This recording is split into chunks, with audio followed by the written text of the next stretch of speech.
So ఎక్కడుంటే జయిస్తాము అంటే మన బ్రహ్మర్షి పితామహ పత్రిజీ గారు చెప్పింది ఏంటంటే సంసారంలోనే నిర్వాణం అన్నాడు.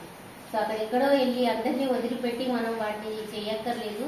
మనం ముక్తిని పొందాలి, వీటన్నిటి నుంచి విడుదల, దుఃఖం నుంచి పొందాలి అంటే షడ్వర్గాలను అదుపులో ఉంచుకోవాలన్నా ఏ దానికైనా కూడా మనం సంసారం చేస్తూనే మనం ఈ తోటి మన సమాజంతో ఉంటేనే అది కరెక్ట్ గా జయించినట్టు. ఎవరు లేని నిర్మానుష ప్రదేశంలో మనం కామ్గా కోపం లేకుండా ఏం చేయకుండా ఉన్నాము అనేది గొప్ప విషయం కాదు. మళ్ళీ అవి మామూలు సాధారణ ప్రపంచంలోకి వచ్చినప్పుడు తిరిగి మళ్ళీ మళ్ళీ వస్తూనే ఉంటాయి, ఇందాక సార్ చెప్పినట్టు. కాబట్టి మనం సంసారంలోనే నిర్వాణం అని చెప్పారు కాబట్టి పత్రిజీ గారు. సో మనం అలా వాటిని అరిషడ్ వర్గాల్ని సరిగ్గా అదుపులో ఉంచుకోవాలి. ఈ 3 రకాల ఈ దుఃఖాల నుంచి వీటి నుంచి మనం బయటపడాలి అంటే ఈ నిరంతర ధ్యాన సాధన, సజ్జన సాంగత్యం, ఇంకా స్వాధ్యాయం, ఇవన్నీ రెగ్యులర్ గా చేస్తూ ఉంటేనే అది పాసిబుల్ అవుతుంది.